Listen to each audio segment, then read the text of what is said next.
are we? Somewhere near the sunny coast of the Mediterranean, certainly. Or is this an Italian opera out in the open air? It's roses, roses all the way. This, wherever it is a land of happiness. A land of simple happiness because, look, there's a crown of flowers for the village beauty who will be Rose Queen. They're crowning a queen here in this little village.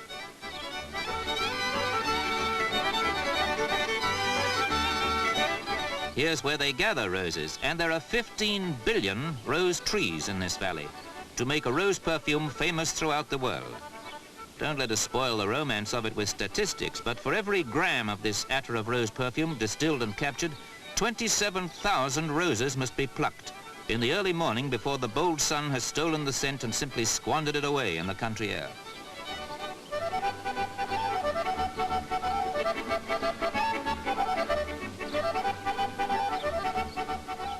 The Valley of Roses. There's no other rosy valley like this in the whole wide world. It's unique, and the cash value of the aroma here in the air is over 40 million pounds a year. Imagine that. But where are we? There's a clue in the writing, but we're not in Russia, that's for certain.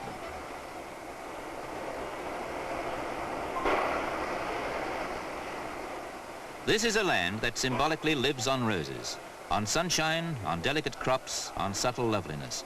Here they're distilling the perfume of the valley, which is worth, in hard fact, more than half as much again as its weight in gold. But don't mention gold, because now we're in a monastery. Where can we be? There are a lot of monasteries here, and in a way the monks are heroes, though this is a communist country.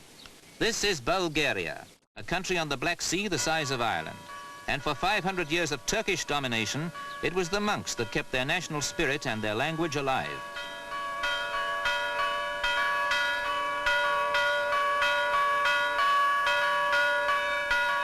This is the call to prayer. Prayer, here at the Preobrazhensky Monastery, which is the centerpiece and purpose of life of these citizens of an officially irreligious country. Like so many monks everywhere, they make wine growing and farming, generally, their contribution to life.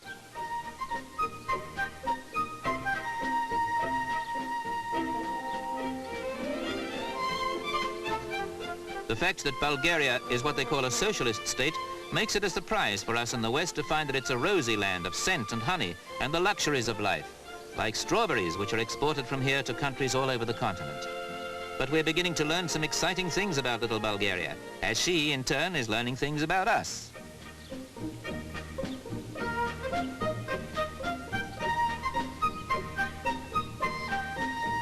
The simple life, the sort of farm we in the busy West look for to find peace on. But even here, where they crave for peace, such sleepy farms are getting rare. They've got modern machinery on the new farms where they've banded together, but you still find the simple life within easy reach. The new and the very old alongside, and that's very, very old. But in Bulgaria, you'll encounter the ancient attractions in combination with the most modern conveniences. You're approaching Sofia, the capital city, not 4 hours away from London. Sofia has become a tourist magnet that holidaymakers the world over who are seeking that decimal difference find difficult to resist. Join these miscellaneous modern wanderers and see if you share their amazement and their taste.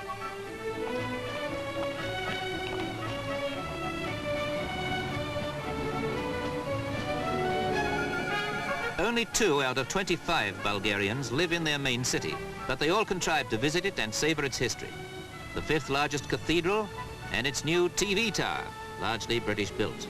You can win £2,000 on the monthly lottery, or a car, or a flat. Roses, roses everywhere on the boulevards, and handcraft pottery in the market that really is quaint in the most genuine meaning of the word. Flowers mean as much to Bulgarians as patriots like Georgy Dimitrov, their pre-war anti-Hitler hero, remembered today with ceremonial guards, such as you used to see in Turnova, their old capital. Imagine this river fortress of a city built on 3 hills when there were marauders. The houses put their heads together over narrow streets and the inhabitants closed their ranks, as now only holidaymakers do, marching out for a mountain barbecue.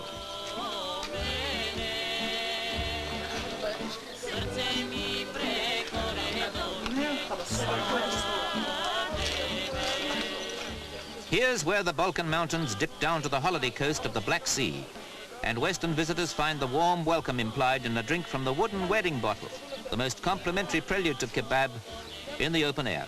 Just listen to the mountain music.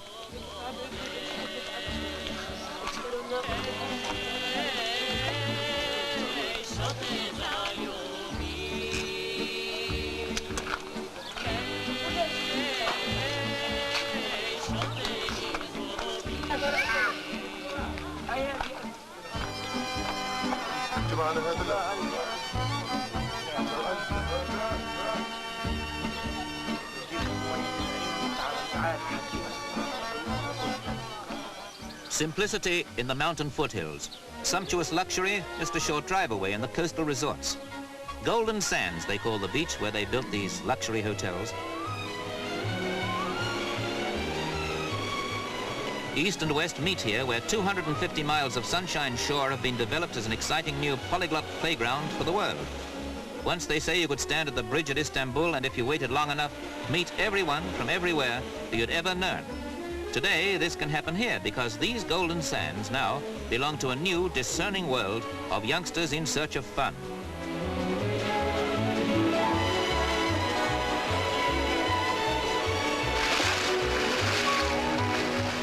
From May right through to October, the nearest thing to rain will be a splash of sea spray.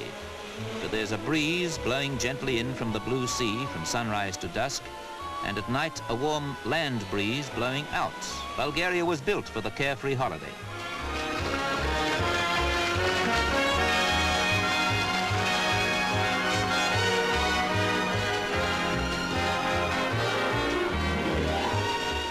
On the coast, all the way up in the hills, you eat the spicy foods and drink red Kadaka wine, and you feel rosy. Rosy as the rose liqueur that they make after they've captured the first distillate of rose perfume back in that valley of roses, from the billions of delicate petals that symbolize this smiling land.